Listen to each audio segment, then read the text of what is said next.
wabarakatuh. Selamat datang kembali Sobat Hebat Masa Surba dan anak-anak MTA Surya Buana. Berjumpa lagi dengan saya Bapak Gandum Mas Krisnadi. Tentunya di mata pelajaran pendidikan jasmani, kesehatan dan olahraga. Pada kesempatan kali ini kita akan membahas mengenai aktivitas kebugaran jasmani. Nah, sebelumnya apa kabar kalian? Semoga semua dalam keadaan sehat walafiat ya, dan semoga semua dalam lindungan Allah Subhanahu wa taala. Pada kesempatan kali ini Bapak akan memberikan materi pembelajaran mengenai aktivitas kebugaran jasmani, atau biasa kita sebut juga dengan sebutan kesegaran jasmani juga bisa. Intinya sama aja ya, kebugaran jasmani maupun kesehatan jasmani sama aja. Tanpa berlama-lama, Bapak akan langsung menyampaikan materi mengenai kebugaran jasmani ini ya. Tapi sebelumnya, mari kita membaca ikrar terlebih dahulu. A'udzubillahi minasyaitonirrajim. Bismillahirrahmanirrahim. Raditu billahi robba wa bil islami dina wa bi Muhammadin nabiyya wa rasulah. Rabbi zidni ilma warzuqni fahma waj'alni min ibadika sholihin. Oke, langsung kita masuk ke materi intinya. Aktivitas kebugaran jasmani. Kebugaran jasmani ini merupakan definisi dari kebugaran jasmani, yaitu salah satu aspek fisik dari kesegaran menyeluruh. Sama kan, kebugaran dan kesegaran ya, dari kesegaran menyeluruh. Kebugaran jasmani memberikan kesanggupan kepada seseorang untuk melakukan pekerjaan produktif sehari-hari tanpa adanya kelelahan berlebihan dan masih mempunyai cadangan tenaga untuk menikmati waktu senggangnya dengan baik maupun melakukan pekerjaan yang mendadak. Jadi kebugaran jasmani itu kesimpulannya intinya keadaan tubuh seseorang ya, dikatakan seseorang itu memiliki kebugaran jasmani, yaitu itu seseorang itu dapat memberikan kesanggupan melakukan pekerjaan produktif sehari-hari tanpa adanya kelelahan, tanpa adanya rasa sakit ya, rasa sakit atau rasa kelelahan yang berlebihan dan masih mempunyai cadangan tenaga untuk menikmati waktu senggang. Jadi masih ada waktu longgar untuk bisa dinikmati oleh seseorang tersebut tanpa memiliki rasa kelelahan yang berlebihan ya. Jadi intinya sehat walafiat kebugaran jasmani itu ya. Sampai sini paham ya, apa itu kebugaran jasmani maupun kesegaran maupun kesehatan jasmani. Intinya itu, intinya sehat ya, tanpa memiliki rasa sakit apapun. Selanjutnya, nah, seseorang dapat dikatakan memiliki kebugaran jasmani yang baik apabila memiliki ciri-ciri seperti berikut. Apa saja itu? Kita simak. Ciri-ciri yang pertama, seseorang tersebut memiliki daya tahan jantung atau peredaran darah dan paru-paru yang baik ya. Yang kedua, kemampuan adaptasi biokimia seperti jumlah enzim-enzim dalam darah dan konsentrasi asam laktat dalam plasma darah. Bapak ulang ya. Kemampuan adaptasi biokimia seperti memiliki jumlah enzim-enzim dalam darah dan konsentrasi asam laktat dalam plasma darah. Yang ketiga yaitu bentuk tubuh. Bentuk tubuh itu tidak obesitas, tidak memiliki lemak yang berlebih, tidak memiliki lemak jahat yang berlebihan ya. Intinya tidak obesitas, tidak memiliki kegemukan badan yang berlebihan, yaitu bentuk tubuh itu ya. Yang keempat, kekuatan otot. Yang kelima, memiliki tenaga ledak otot. Selanjutnya, daya tahan otot. Jadi beda ya, daya tahan jantung dan daya tahan otot itu berbeda. Kecepatan, kelincahan, kelentukan, kecepatan reaksi, dan koordinasi. Pak, kok banyak banget ciri-ciri apabila seseorang itu memiliki kebugaran jasmani? Memang banyak, Karena tubuh kita itu harus memiliki ciri-ciri tersebut yang Bapak sebutkan tadi. Karena kalau salah satu ciri-ciri ini nggak kita miliki, betul kita sehat, namun kadang tubuh kita tidak seimbang. Kesehatan kita itu tidak seimbang apabila tidak memiliki ciri-ciri kebugaran jasmani seperti ini. Ya. Terutama di daya tahan jantung, peredaran darah dan paru-paru, kemampuan adaptasi biokimia, bentuk tubuh, dan lain-lain. Nah, di pertemuan kali ini Bapak akan memberikan 4 ciri-ciri yang paling mendasar dan yang paling penting untuk kalian. Yang pertama nanti ada daya tahan jantung atau paru-paru. Yang kedua nanti ada kekuatan otot ya. Yang ketiga nanti ada kelincahan, dan yang keempat ada kelenturan. Nah, keempat komponen ini merupakan komponen yang dapat kalian lakukan, dapat kalian latih di rumah maupun di luar rumah. Dapat kalian latih, dapat kalian tingkatkan dengan mudah di rumah. Dengan waktu yang sangat minim juga bisa. 4 itu aja ya, yang paling penting dan yang paling mendasar. Ya. Jadi udah paham ya apa itu ciri-cirinya. Untuk meningkatkan kebugaran jasmani apa saja, setelah ini Bapak akan tampilkan. Kita lanjut. Nah, kualitas kebugaran jasmani. Untuk mencapai suatu kebugaran jasmani yang baik, seseorang perlu mengetahui beberapa hal berikut agar latihan yang dilakukan benar-benar bermanfaat. Apa saja itu ya? Yang pertama ada jenis latihan. Jenis latihan disesuaikan dengan kebutuhan peserta didik atau kalian ya, peserta didik. Namun untuk mendapatkan kesegaran fisik seutuhnya, komponen-komponen kesegaran jasmani yang ciri-ciri tadi itu semua harus dilatih secara seimbang. Nah, yang Bapak bilang tadi ya, harus dilatih secara seimbang. Jadi komponen-komponen itu tadi kalau bisa usahakan kalian memiliki semua. Kekuatan, kelincahan, kelenturan, keseimbangan, koordinasi. Kalau belum lengkap, kalian usahakan dilengkapi. Latihan kekuatan, latihan kelentukan, latihan daya tahan, dan lain-lain. Selain itu, pilihlah jenis latihan yang mudah dan murah, seperti lari atau jogging dan jalan kaki. Volume latihan, volume itu tingkat banyaknya latihan ya. Berlatih kesegaran jasmani selain atlet ya, diperlukan waktu minimal 20 menit loh. 20 menit itu waktu yang sangat singkat untuk kalian berlatih meningkatkan kebugaran jasmani. Tidak termasuk waktu untuk pemanasan atau pendinginan. Jadi dibedakan ya. Waktu inti kalian latihan itu 20 menit. Waktu pemanasan atau stretching atau pendinginan, cooling down, itu bisa kalian siasati 5 menit. 5 menit untuk pemanasan, 5 menit untuk pendinginan. Jadi pas 30 menit, setengah jam kalian latihan meningkatkan kebugaran jasmani kalian. Frekuensi latihan. Untuk mencapai kesegaran jasmani yang diinginkan, latihan sebaiknya lebih sering dilakukan. Latihan 5 kali seminggu tentunya memberikan efek lebih baik daripada latihan 2 kali seminggunya. Untuk seseorang selain atlet, latihan 3 kali seminggu dirasakan cukup. Jadi untuk kalian bisa latihan 2-3 kali dalam seminggu. Dikit ya, tapi sangat bermanfaat untuk kedepannya. Meskipun demikian, latihan 4 kali atau 5 kali seminggu memberikan hasil sedikit lebih baik. Itu apabila kalian memiliki waktu longgar, waktu senggang kalian bisa menggunakannya untuk latihan. Intensitas latihan. Untuk menentukan intensitas latihan, khususnya untuk perkembangan daya tahan kardiovaskuler, dapat diterapkan teori Katz and Mirdel. Mula-mula hitung frekuensi denyut nadi maksimal. Jadi ini ada rumusnya sebenarnya untuk menghitung denyut nadi maksimal ya. Tapi kita belum sampai situ. Kita hanya memperhatikan yang pertama tadi jenis latihan, volume latihan, dan frekuensi latihan. Kalau untuk intensitas latihan mungkin kalian belum memikirkan sampai ke situ karena ini pakai rumus. Sebenarnya rumusnya mudah, tapi untuk paling dasar, hal yang paling dasar kalian cukup perlu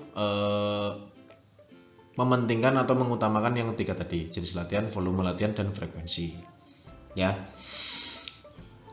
Jadi paham ya, apa saja hal-hal yang perlu kalian lakukan sebelum kalian berlatih.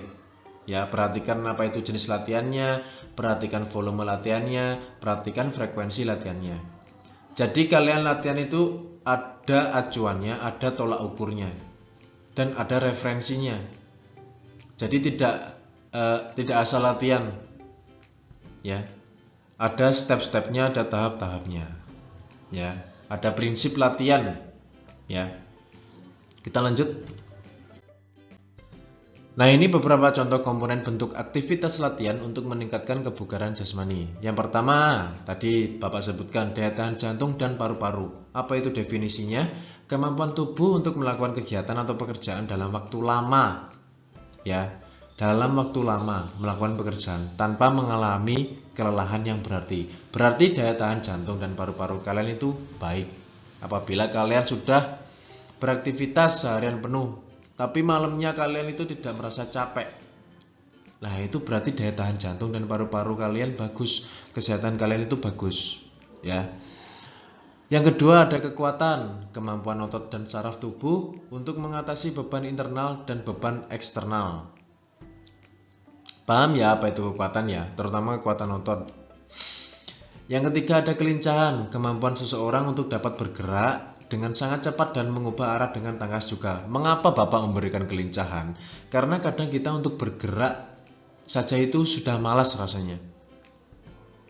Kalau kita sebut bahasa gaulnya itu mager, malas gerak.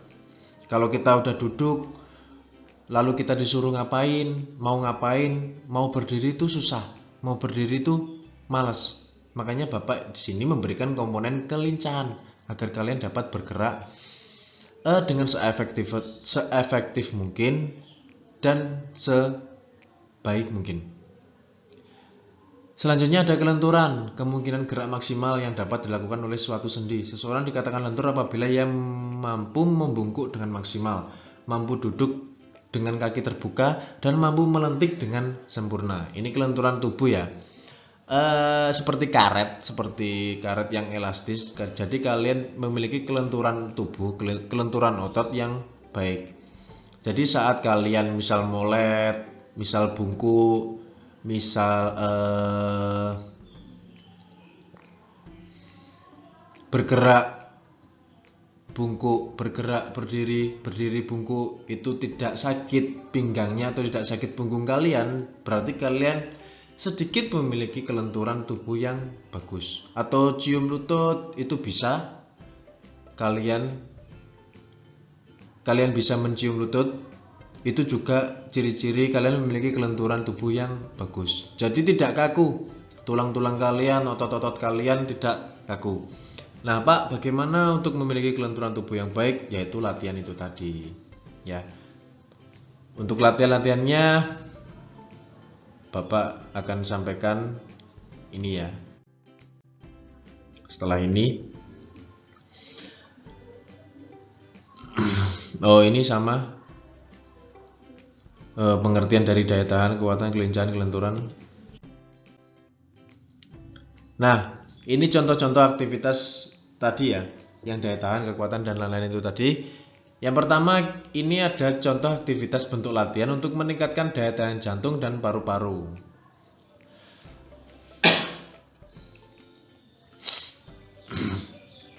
Daya tahan adalah kemampuan seseorang tadi ya untuk melakukan pekerjaan dalam waktu yang relatif lama tanpa memiliki rasa capek. Nah, apa saja sih Pak kegiatan yang mudah dilakukan dan murah dilakukan untuk meningkatkan daya tahan jantung dan paru-paru? Banyak, terutama olahraga kardiovaskuler untuk melancarkan peredaran darah. Yang pertama ada jogging, lari kecil ya, jogging itu ya. Yang kedua ada renang, bersepeda, olahraga permainan seperti sepak bola, basket, badminton, dan lain-lain. Olahraga-olahraga ini merupakan olahraga yang bisa dilakukan di mana saja. Jogging ada, bisa di jogging track atau di taman atau di jalan sekitar kampung. Renang banyak tempat kolam renang yang menyediakan fasilitas yang baik untuk kalian bisa berenang dengan baik. Bersepeda, kalau nggak punya sepeda diganti jogging, diganti renang, bisa. Olahraga permainan seperti sepak bola lapangan juga banyak, di kampung-kampung juga sudah banyak. Misal yang cowok-cowok ya, basket juga ada di mana-mana lapangan basket, mudah dilakukan. Badminton apalagi ya. Jadi olahraga-olahraga ini olahraga-olahraga yang memiliki durasi waktu yang lama. Makanya ini cocok sekali untuk daya tahan tubuh seseorang, untuk meningkatkan daya tahan jantung dan paru-paru. Kalau kalian olahraga yang lama 30 sampai 40, 50, 60 menit itu, maka daya tahan jantung dan paru-paru kalian itu baik. Kalau jantung kalian baik, paru-paru kalian baik, otomatis peredaran darah kalian itu lancar, baik. Nah, itu bisa mempengaruhi kesehatan kalian, ya. Selanjutnya, bentuk aktivitas latihan kekuatan. Kekuatan bisa kalian menggunakan kekuatan otot lengan, dada, dan bahu dengan push up, ya. Untuk yang perempuan bisa push up, kakinya ditekuk menempel di lantai, turun naik. Itu juga merupakan suatu bentuk latihan yang mudah dilakukan dan murah dilakukan. Bisa dikerjakan di rumah. Ya nggak usah lama-lama, nggak bisa 30 menit ya 15 menit, nggak bisa 15 menit ya 10 menit, itu saja ya. Itu sudah bisa meningkatkan metabolisme tubuh kalian, sudah bisa meningkatkan kesehatan kalian. Yang laki-laki bisa menggunakan push up juga, tapi lebih berat daripada yang perempuan, dengan tumpuan kedua ujung telapak dan lengan posisi dilebarkan seperti push up pada umumnya ya. Nah, itu kekuatan contohnya. Bisa juga sit up, back up, itu juga bentuk aktivitas latihan untuk meningkatkan kekuatan kalian. Apalagi lompat-lompat, skipping itu bisa untuk kekuatan dan kelincahan. Skipping itu lompat tali, ya, itu dapat meningkatkan kekuatan kalian. Yang kedua adalah ini masih bentuk aktivitas latihan kekuatan ya. Ya, ini ada sit up, mengangkat punggung dan bahu dari lantai dengan sikap kedua lutut ditekuk rapat, crunch biasa atau sit up ya. Ini bagus untuk perut kalian, untuk pinggang kalian, ya, untuk punggung kalian.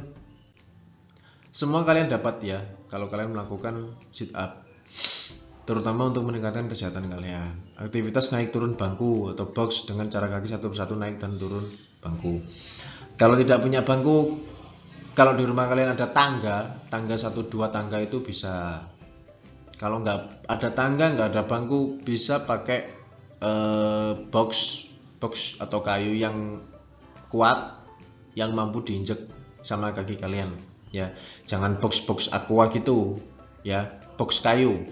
Kalau tidak punya ya naik turun sampai kalian berkeringat ya, sampai ya 30 menit, atau kalau mampu kalian bisa sampai 40 menit, itu juga sangat bagus.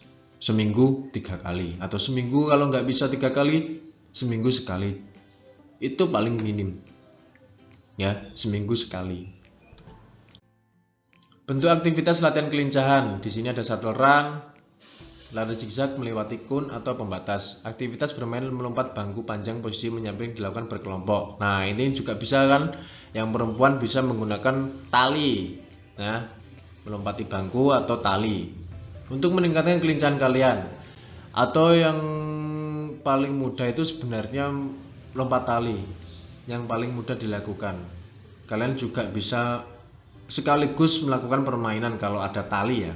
Kalau ada lompat tali dengan teman-teman kalian atau adik kalian atau kakak kalian, terserah. Yang penting kalian melakukannya rutin ya.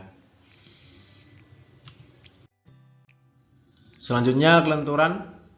Yang pertama ada aktivitas menopang pinggul dan posisi tidur telentang menggunakan kedua tangan hingga pinggang melenting, lakukan berulang-ulang turun naik. Ya, ini salah satu latihan yang mudah, yaitu menopang pinggul dan posisi tidur telentang, naik turun. Tapi kalau dilakukan dengan baik dan dengan benar, ini sangat capek sebenarnya. Tapi kalau udah biasa rutin melakukannya, itu juga bagus. Nanti sudah lihai lah saat kalian melakukan aktivitas ini. Badan kalian juga jadi bagus, tidak memiliki obesitas, tidak memiliki kegemukan yang berlebihan. Aktivitas meluruskan kedua kaki sambil duduk saling menarik kedua tangan berpasangan. Nah, ini juga bisa kalian lakukan di rumah juga kan. Jadi itu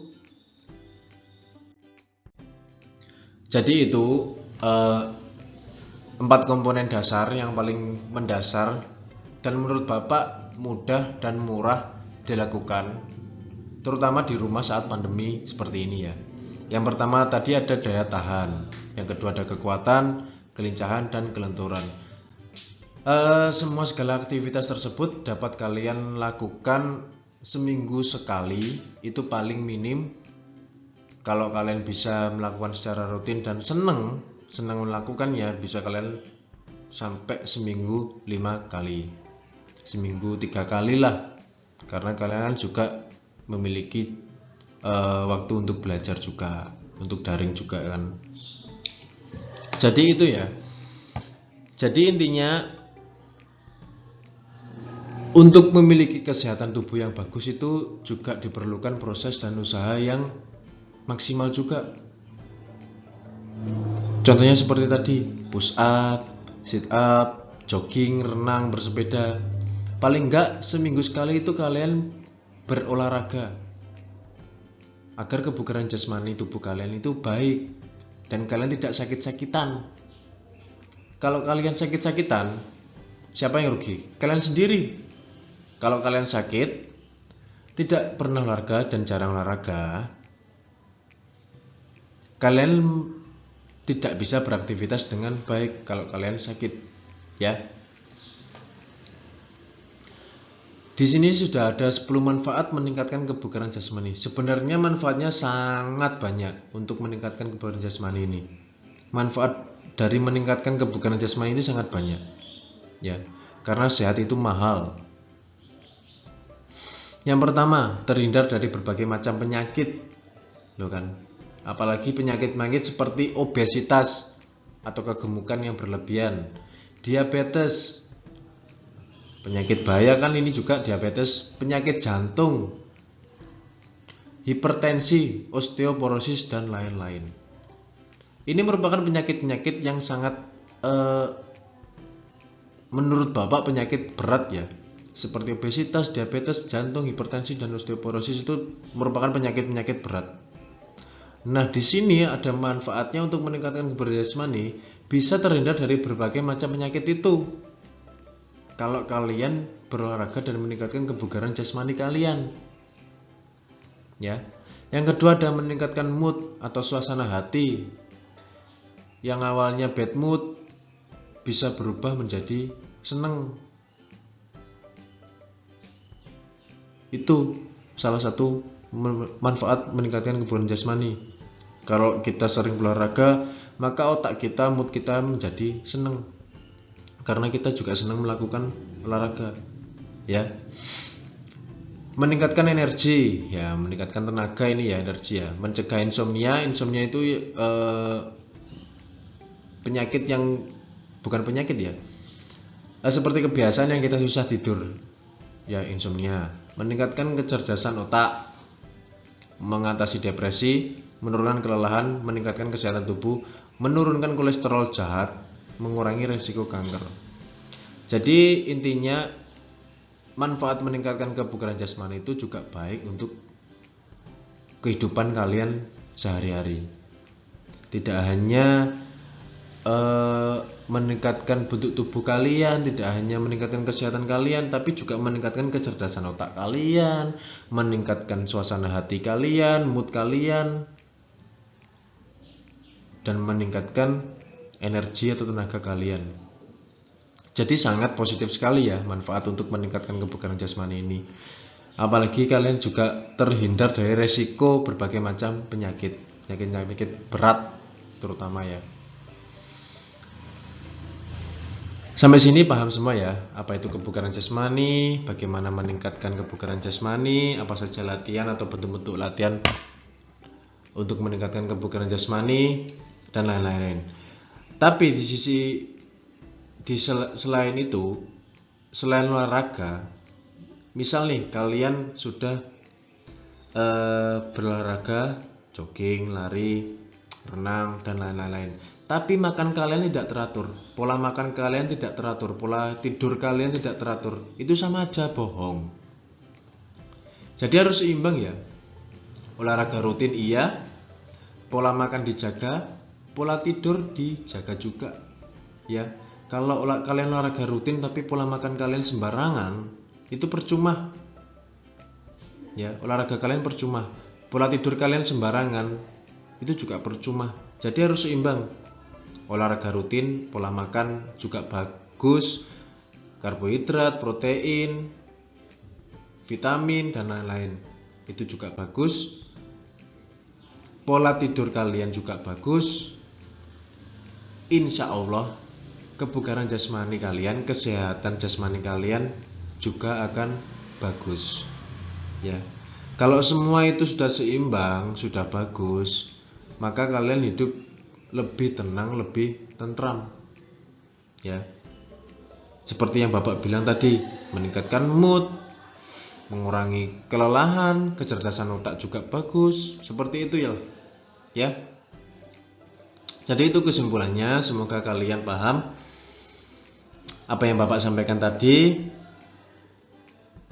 Mungkin Bapak akhiri sampai sini materi pembelajarannya. Kita ketemu lagi minggu depan. Kalau nggak Bapak ya Bapak Yusuf. Masih membahas kebugaran jasmani. Kalau nggak kita nanti bahas ke materi selanjutnya ya. Jadi seperti itu kurang lebihnya. Apabila ada salah kata dari Bapak atau salah kalimat di slide yang Bapak berikan, Bapak sangat mohon maaf. Kita ketemu lagi minggu depan. Semoga semua sehat selalu dan semoga semua dilindungi Allah Subhanahu wa Ta'ala. Sekian dari Bapak. Wassalamualaikum warahmatullahi wabarakatuh.